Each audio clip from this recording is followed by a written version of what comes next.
नमस्कार, मैं साक्षी पांडे और आप देख रहे हैं गोरखपुर लाइव। आज मैं आपको गोरखपुर की एक ऐसी बेटी से मिलवाने जा रही हूं जिनकी कहानी हम सबके लिए बहुत ही प्रेरणादायक है।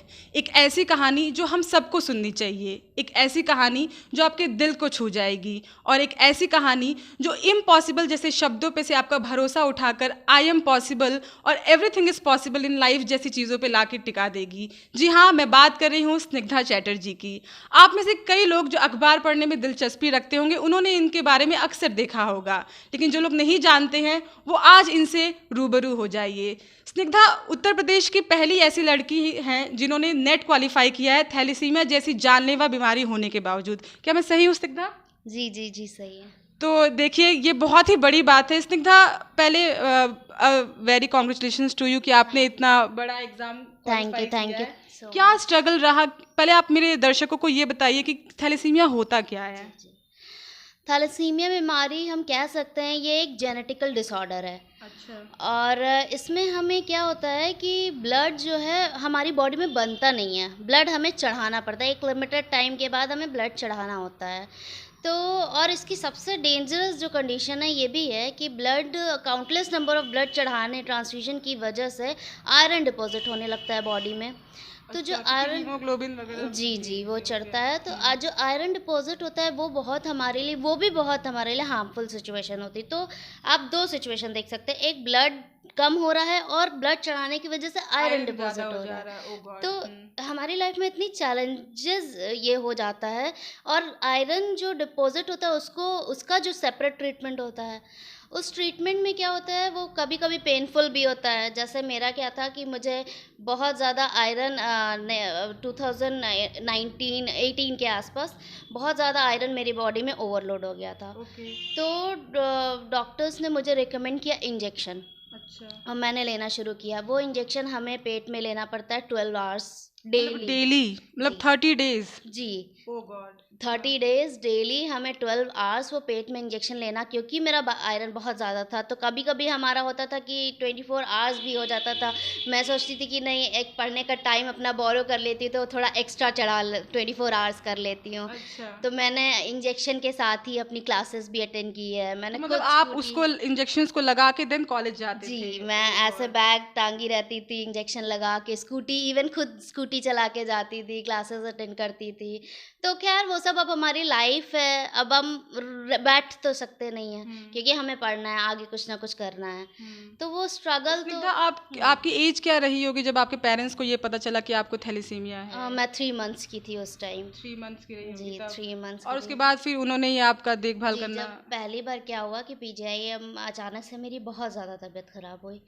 फिर हम गए पीजीआई, वहाँ पता चला कि मुझे थैलेसीमिया एक डेंजरस, एक जेनेटिकल डिसऑर्डर बोन मैरो से रिलेटेड प्रॉब्लम होती तो ब्लड बनता ही नहीं है बॉडी के अंदर। हाँ, उसमें तो ब्लड बनता ही नहीं है। और डॉक्टर्स ने उस टाइम तो ये भी बताया कि इन बच्चों की एज जो है मैक्सिमम 15 ईयर्स ही हो सकती है उस टाइम। मतलब आप सोच सकते हैं कि जिस माँ बाप को, जिसके घर में एक नई खुशी आई, स्निग्धा अपने घर की पहली बेटी हैं, सबसे बड़ी बेटी हैं, और जिसको ये पता चले कि उनको इतनी बड़ी बीमारी है, उस माँ बाप पे क्या बीती होगी, आप एक बार सोच सकते हैं। जी स्निग्धा बताइए। उस टाइम तो अचानक से जब पता चला मेरे पेरेंट्स को कि 15 ईयर्स ही अब रहेगा, और हमेशा और तो और जैसे ब्लड चढ़ाना पड़ेगा, एक टाइम टू टाइम आपको, एक कहते हैं ना, रिचार्ज कराना ही पड़ जाएगा, कंपलसरी हो गया, कंपलसरी हो जाएगा, वो ब्लड चढ़ाना ही पड़ जाएगा।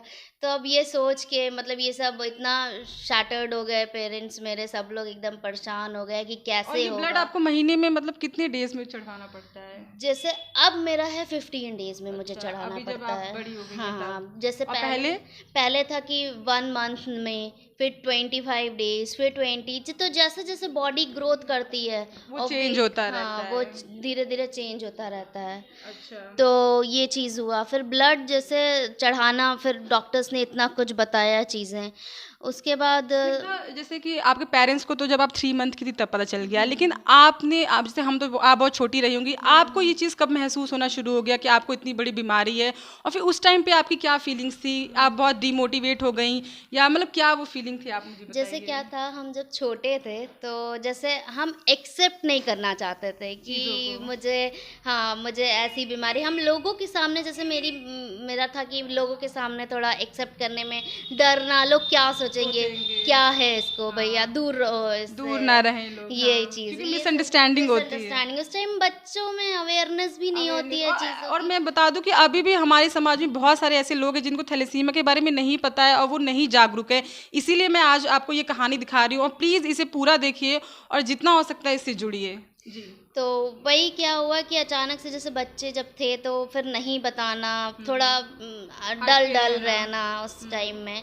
लेकिन फिर ये था कि मेरे सराउंडिंग जितने भी लोग थे सभी ने मुझे सपोर्ट खैर बहुत ज़्यादा किया है। सपोर्ट सिस्टम रहा है बहुत हमेशा। सपोर्ट सिस्टम मुझे रहा है, मुझे मेरे पेरेंट्स, मुझे मेरे टीचर्स, मेरे प्रोफेसर्स, सभी ने मुझे बहुत सपोर्ट किया है। जब लोगों को पता चलता होगा तो एक इमोशनल अटैचमेंट हो हाँ, जाता एक होगा। इमोशनल अटैचमेंट अपने आप। लेकिन जैसे मेरे जो, अगर आप कहो कि मुझे कैसे पता चला, तो जब जैसे होता था कि हम लोग का एक हम लोग जाते थे, हर 15 डेज़ पे जाना होता ही था। हॉस्पिटल। तो हॉस्पिटल जाना होता था, तो धीरे-धीरे जैसे एक लगने लगा, पहले लगता था यार घूमने जा रहे हैं, हम लोग घूमने जा रहे हैं, हर 15 डेज़ पे घूमने जा रहे हैं।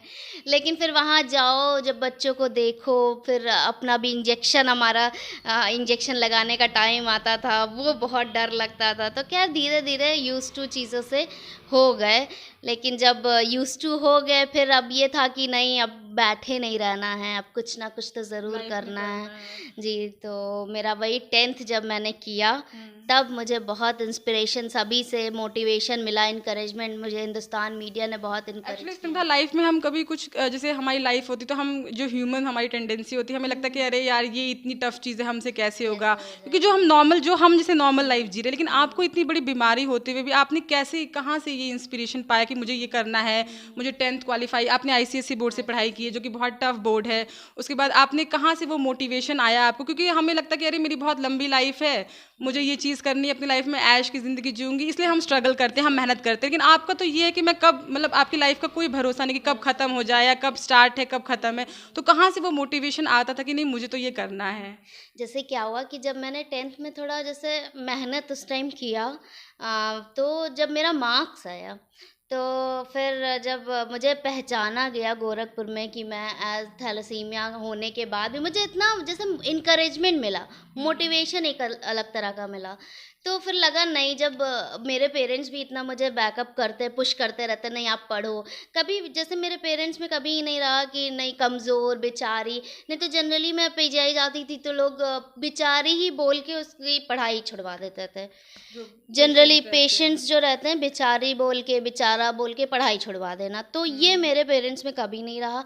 उन्होंने मुझे पढ़ाई के लिए, इवन अदर एक्टिविटीज़ के लिए हमेशा सपोर्ट किया, एक्स्ट्रा करिकुलर एक्टिविटीज़ के लिए हमेशा सपोर्ट किया। तो जब इतना कुछ मुझे सपोर्ट मिला, मुझे अपने टीचर्स से, अपने प्रोफेसर से, जब फैमिली से सपोर्ट इतना मिला, इवन फ्रेंड्स, तब मुझे लगा कि नहीं, मुझे जब इतना सपोर्ट मिल रहा है, इतना लोग मुझे इनकरेज कर रहे हैं, मोटिवेट कर रहे हैं, तो मुझे पढ़ना चाहिए, मुझे आगे ज़रूर कुछ करना है। हम नॉर्मल लाइफ में जब एग्ज़ाम देने जाते हैं तो हमें इतना डर लगता है जी, स्निग्धा, लेकिन हाँ। आप मतलब इंजेक्शन लगा के और फिर आप जाती थी, इतनी महंगे इंजेक्शन्स आते हैं और चिलिशन थेरेपी जो आपने बताया वो इतना टफ है, कैसे मैनेज, मतलब डर नहीं लगता था कि अरे एग्ज़ाम है, टेंशन जो हाँ, होती है ये रात को हम एक नींद शेयर ना करना, आना। हाँ, ये शेयर करना चाहेंगे। जैसे क्या होता था जब हमारा एग्ज़ाम कभी भी आता था, बोर्ड्स का एग्ज़ाम कह सकते हैं, उसमें तो डेट हम ना पता रहती है, ना एक्सचेंज कर सकते हैं। तो हमें ये रहता था कि नहीं, टाइम इतना इतना टाइम लेके चलना है कि हमें अपना डेट लेनी है उसी टाइम, क्योंकि हमें पीजीआई जाना रहता था और ब्लड मुझे अच्छा, यहाँ। पहले आपका लखनऊ पीजीआई में हाँ ट्रांसफ्यूजन जी, होता मेरा था। लखनऊ पीजीआई में ट्रांसफ्यूजन होता था। इवन बोर्ड्स में भी मैंने 2 बार ट्रांसफ्यूजन करा के एग्ज़ाम दिया है, हुआ है बीच में। क्योंकि हमारे एग्ज़ाम बोर्ड्स 1 मंथ पूरा, आप जान ही रहे हो, चलते हैं, ले चलता ही ही लेते है। हैं। तो मुझे फिर हमें ये मैनेज करना पड़ता था कि नहीं, इस टाइम डेट लो, तब फिर एग्ज़ाम में ऐसे हम कर पाएँगे। क्योंकि मुझे हमेशा ये डर रहा है, अभी भी रहता ही है कि कहीं कोई स्पेशल डे आए, कुछ एग्ज़ाम आए तो मेरी तबीयत ना ख़राब हो जाए अचानक से। मुझे ये चीज़ का बहुत डर अभी भी रहता है। इवन ग्रेजुएशन में भी मेरा एक एग्ज़ाम हो रहा था, अचानक से मुझे चक्कर जैसा आया, लेकिन फिर मैंने वीकनेस तो सोचा रहती है हमेशा। वीकनेस की वजह से जी, सीधा लॉकडाउन से पहले तो चलिए आपका था कि कोई भी आके आपको ब्लड दे सकता है, लेकिन लॉकडाउन के टाइम जब गवर्नमेंट की ऐसी पॉलिसीज आई कि कोई बाहर नहीं निकलेगा और किसी को अलाउड नहीं है, और जो बच्चा या जो आपकी हेल्प करना चाहिए उनके पेरेंट्स मैंने सुना कि नहीं अलाउ कर रहे थे आपको ब्लड देने के लिए, उस टाइम पे क्या स्ट्रगल आपको करना पड़ा उस लॉकडाउन के टाइम टाइम? तो समझ लीजिए एक ऐसा सिचुएशन आया कि जब मेरे पेरेंट्स को लगा कि अब शायद नहीं बच हाँ, पाएँगे। मैंने आपका एक आर्टिकल मैं आपको बता दूं कि स्निग्धा ज़्यादातर लोगों की नज़रों में उस एक आर्टिकल शायद जिसमें इन्होंने अपील की थी लोगों से कि कोरोना से पहले इन्हें थैलेसीमिया बीमारी मार डालेगा। वहीं जब वो मैंने देखा तो आई वाज सो शॉक्ड कि मतलब फिर मैंने जाना कि this is so big thing for you. हाँ, तो उस टाइम बहुत ज़्यादा लगा कि पेरेंट्स को मुझे मेरे पेरेंट्स को लगा कि शायद अब नहीं हो पाएगा कुछ, क्योंकि कहीं से ना अरेंजमेंट हो पा रहा था, ना ब्लड का, ना हम पीजीआई हमारे लिए उस टाइम ऑलरेडी ऑब्वियसली बंद ही हो गए, सारे हॉस्पिटल्स बंद थे, तो कुछ अरेंज हो ही नहीं पा रहा था। तब फिर जैसे फिर एक मतलब एंजल बन के आशीष श्रीवास्तव हिंदुस्तान मीडिया से उन्होंने मुझे कॉल किया, स्निग्धा आप कैसी हो, ठीक हो कि नहीं? तब फिर मैंने उन्हें प्रॉब्लम शेयर की कि मेरा कुछ नहीं हो पा रहा है, अभी तो मैं बहुत ज़्यादा दिक्कत में चल रही हूँ। इवन ब्लड डोनेशन भी दोस्त लोग भी चाहते थे, लेकिन सबके में मन में डर ही था, पेरेंट्स के कोई मन बिल्कुल में। बाहर निकल ही नहीं रहा था, जी, एकदम सब उस टाइम सीज में हो गया हम था और फिर पुलिस भी इतनी ज़्यादा लगी थी कि कोई निकल रहा था तो डर था कि भाई मार के ना भगा दे, क्योंकि उस टाइम हाँ, पे ये सही बहुत चीज़ें बात है, तेज़ी से बहुत थी। ज़्यादा। उस टाइम तो बहुत ज़्यादा सबके पेरेंट्स के मन में डर था, तो कोई नहीं चाह रहा था, ऑब्वियसली कोई नहीं चाहेगा कि उस टाइम नई-नई नया चीज़ें कोरोना थी। वायरस था जी। जी, तो फिर उन्होंने जब पब्लिश किया मेरी स्टोरी, तब फिर मुझे बहुत हेल्प मिली। फिर मेरे प्रोफ़ेसर अनिल कुमार यादव सर ने उन्होंने अपलोड किया उसकी फ़ोटो, बैजल सर ने मुझे सपोर्ट किया इस चीज़ों में, मतलब बहुत फिर मुझे इन चीज़ों में सपोर्ट मिला। फिर और भी लोग, मेरे दोस्त लोग आए। तो उन्होंने अभी तक तो फिर मैं कह सकती हूँ मैं इतनी थैंकफुल हूँ, इतनी लकी हूँ कि मेरे सारे दोस्त लोग अभी तक डोनेशन कर रहे हैं, और भी जिन्होंने मुझे सपोर्ट किया उनके तरफ से मुझे डोनेशन मिले हैं। मैं आपको तो बता दूं कि स्निग्धा मुझसे यूनिवर्सिटी में मिली थी और हमारी दोस्ती वहीं पे हुई थी, और हम लोग को अक्सर एक ही ग्रुप में डाला जाता था डाला क्योंकि जाता स्निग्धा था, और सही मैं बात दोनों है। बोलने में बहुत एक्सपर्ट थे। और जब मुझे वहाँ पे ये चीज़ें पता चली तो मुझे लगा कि जो लोग नहीं जान रहे उन्हें भी इनकी स्टोरी को जानना चाहिए कि कितनी इंस्पिरेशन और कितनी मतलब मोटिवेशनल वाली थ्योरी है। स्निग्धा आपको अवार्ड्स वगैरह भी काफ़ी मिले होंगे फिर? हाँ, मुझे जब मेरा 10th में आया, जब मेरा 81% स्कोर किया मैंने बोर्ड्स में, तब मुझे कन्या शिक्षा सुरक्षा कैंपेन और चलाया अभी गया यूथ था। डे पे भी शायद हाँ, आपको यूथ डे पे मुझे सेलेक्ट किया गया, टॉप टॉप 10 10 में में। Yes yes youth yes. Select किया गया।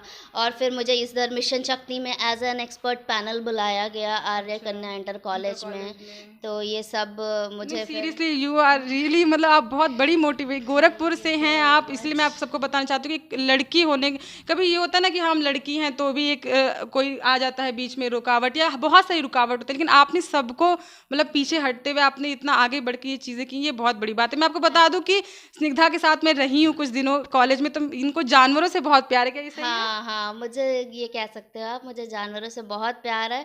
और इवन जानवरों मुझे ऐसे सब जो मुझे सबके लिए जैसे कुछ करना है, मैं चाह रही हूँ। मेरा मेन यही है, मुझे मेरा मेहनत करने का एम यही है। अच्छा, अब आगे की क्या प्लानिंग है आपकी? आगे की मेरी प्लानिंग है, देखिए अभी मेरा पीएचडी में एंट्रेंस में तो हो गया है, मैं इंटरव्यू की तैयारी कर रही हूँ। आपने और रेट का एग्जाम भी जी, रेट यूनिवर्सिटी का वाला क्वालिफाई कर लिया क्वालिफाई है। कर देखिए लिया। एक साथ इन दो दो चीज़ें क्वालिफाई, बहुत टैलेंटेड है मैं बता दूँ। अरे तो हो गया है, अभी पीएचडी की तैयारी चल रही है, बाकी मुझे असिस्टेंट प्रोफेसर के लिए वैकेंसी एलिजिबिलिटी वगैरह हाँ तो मिल ही गई मिल है। गई है, उसकी तैयारी करनी है। और एक बार जब मैं सेटल हो जाऊंगी, अपने मेरी एक जॉब प्रॉपर हो जाएगी, तब मुझे यह है कि मुझे अपने मतलब कुछ करना है, मुझे लोगों के लिए, सोसाइटी के लिए। सोसाइटी के लिए बेजुबान करना है। जानवर हैं और जितने भी मुझे ज़रूरतमंद हैं उनके लिए, इवन अपनी थैलेसीमिया अवेयरनेस, मुझे ज़्यादा से ज़्यादा लोगों को अपने थैलेसीमिया के बारे में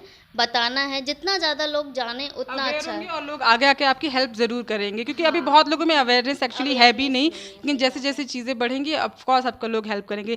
मैंने कहीं पे एक बात पढ़ी थी कि ऐसे लोगों की मदद करिए जो ज़रूरतमंद है और फिर वो अपनी मदद कर सके। तो स्निग्धा हमें नेट क्वालिफाई करके दे सकती हैं, स्निग्धा हमें रेट क्वालिफाई करके दे सकती हैं, वो प्रोफेसर भी बन सकती हैं, वो हर जंग लड़ सकती हैं, लेकिन वो तभी पॉसिबल होगा जब आप और हम जैसे लोग आगे आके स्निग्धा की हेल्प करेंगे। वो तभी पॉसिबल हो सकता है जब स्निग्धा को हम ब्लड देंगे, उसके अलावा ये चीज़ें पॉसिबल नहीं है। तो मैं आप सभी दर्शकों से जो इस वक्त गोरखपुर लाइव के प्लेटफॉर्म से जुड़े हुए हैं, मैं रिक्वेस्ट करूंगी कि प्लीज़ मैं अपना कॉन्टैक्ट आपसे शेयर कर दूंगी, मैं स्निग्धा का कॉन्टैक्ट आपसे शेयर कर दूंगी और आप आइए आगे। अभी आपका कहाँ पे ब्लड ट्रांसफ्यूजन चल रहा है? मेरा ये सावित्री हॉस्पिटल। सावित्री हॉस्पिटल में, और इनको हर 15 दिन में 2 यूनिट ब्लड चाहिए होता है। आप सोच सकते हैं कि हमारे रोज़मर्रा की ज़िंदगी में ये बहुत आम बात हो सकती है, क्योंकि हम 2-4 दिन खाएंगे पिएंगे हमारे अंदर खून बन जाएगा, लेकिन स्निग्धा जो इस चीज़ से जूझ रही हैं, उनके अंदर खून बनता ही नहीं है। ये बहुत ज़रूरी है कि आप आगे आएँ और स्निग्धा की हेल्प करें। स्निग्धा, एक अपील आप जो करना चाहेंगे हाँ। लोगों से? मैं ये बोलना चाहूँगी कि आप सभी जो है, पहली बात तो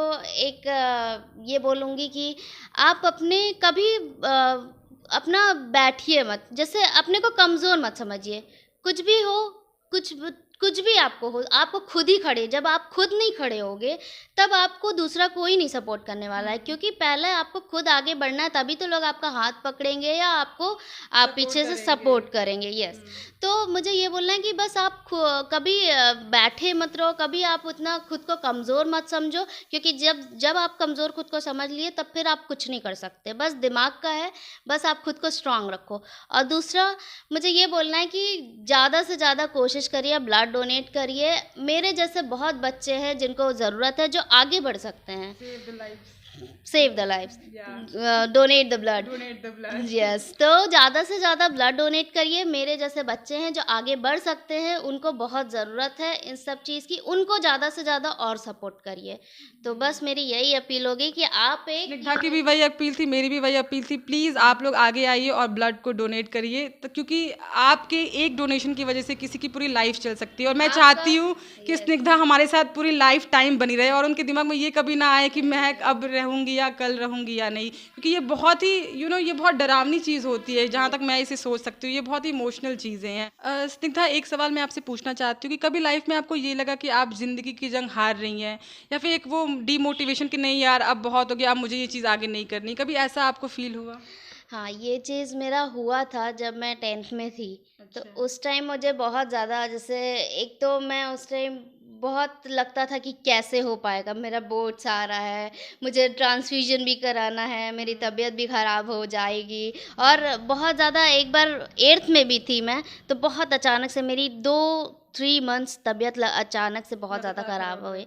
और उस टाइम लगा अब शायद नहीं बचेंगे, अब मतलब उस टाइम लगा कि क्या ही है मेरी लाइफ में, बस बेड पे पड़े रहना, मेरी लाइफ कुछ है ही नहीं, दोस्तों हम जा ही नहीं पा रहे हैं स्कूल। तो ये 2 टाइम मुझे बहुत लगा, 10th जब मैं 8th में थी और मैं 10th में थी।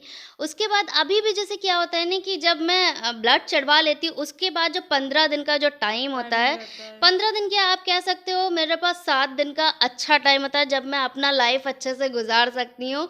उस टाइम मुझे एनर्जी थोड़ी रहती है, तो उस टाइम हाँ, फिर जब वीकनेस होने लगती, तब जैसे एनर्जेटिक वाला टाइम जो रहता, तब लगता है नहीं मैं ये भी कर लूँगी, मैं वो भी कर लूँगी, ये टाइम शेड्यूल बना मैंने लिया। सुना कि आप बहुत जिद्दी हैं। लॉकडाउन के टाइम पे आपने सब मतलब आप बहुत कमज़ोर थी, फिर भी आपने लोगों को पैकेट्स हाँ, वगैरह ये बाँटे चीज़ हैं। जब मुझे एक्स्ट्रा ऐसा कुछ करना रहता है, तब मेरा लगता है कि नहीं, मैं अपने एक्सटेंड से बाहर जाके भी मैं कर ले जाती हूँ। दैट्स अ गुड थिंग तो ये चीज़ एक्चुअली। होता है। तो फिर खैर जब टाइम आता है जब मेरा ब्लड चढ़वाने का, तो मुझे लगता है कि पता नहीं मैं कर पाऊँगी कि नहीं, कैसे हो पाएगा, वो इतना आ ही जाता है, वीकनेस। क्योंकि हाँ। नॉर्मल हम लोग को नॉर्मल कोई बुखार या बीमारी होती तो हम लोग इतने वो हो जाते, तो आपको तो ये ऑल टाइम वाला चीज़ उस है। टाइम मैं पढ़ने भी बैठती हूँ तो फिर लगता है कि मतलब वीकनेस लगती है, तो मन ही नहीं लगता है, लगता है कि अभी मेरी तबीयत खराब लग रही है, फिर उस टाइम हो ही नहीं पाता है, कंसंट्रेशन नहीं हो पाता कंसंट्रेशन है। नहीं बन और पाता वैसे भी एकदम। जब ब्रेन काम करता है तो उसमें ब्लड ही की सबसे हाँ, ज़्यादा blood इम्पोर्टेंट ही। होती है, सही ज़रूरत बात होती है। है। और बाकी अभी सावित्री में आपका हाँ, सावित्री में मेरा जो ब्लड चढ़ा, मैं ये बोलना चाहूँगी थैंक यू, सावित्री हॉस्पिटल ने भी मेरी बहुत हेल्प की है, बहुत ज़्यादा मेरी लॉकडाउन से अभी तक मेरी बहुत मदद कर रही है। और आई एम श्योर आगे भी वो लोग हमेशा सपोर्ट, इवन मतलब कह सकती सभी ने, मेरे दोस्तों लोगों ने मेरा बहुत ज़्यादा सपोर्ट, जैसे आपने देखिए मुझे पहचाना इसमें, और सभी ने गोरखपुर लाइव ने भी मेरा लॉकडाउन में सपोर्ट किया, उन्होंने भी मेरी स्ट्रीमिंग चलाई। तो नहीं, ये बहुत बड़ी बात है स्निग्धा। जब तक कोई जानता नहीं है तब तक चलिए अनजान, लेकिन जानने के बाद आपको जो स्ट्रगल है वो ऑफ कोर्स सबको जानना चाहिए और सबको आपके लिए आगे आना चाहिए। हाँ, तो एक्चुअली में सब लोग ने बहुत मदद किया है इसलिए। और मैं और लोग को भी कहना चाहूँगी, जैसे जो थैलेसीमिया पेशेंट्स हैं, उन्होंने उनकी आप लोग भी अपना स्ट्रगल करो, जिससे लोग आपको जाने, आपको सपोर्ट करें और सपोर्ट करें, क्योंकि आप करोगे तभी लोग सपोर्ट करेंगे। तो ऐसे ही दिलचस्प कहानियाँ और ब्रेकिंग न्यूज़ देखने के लिए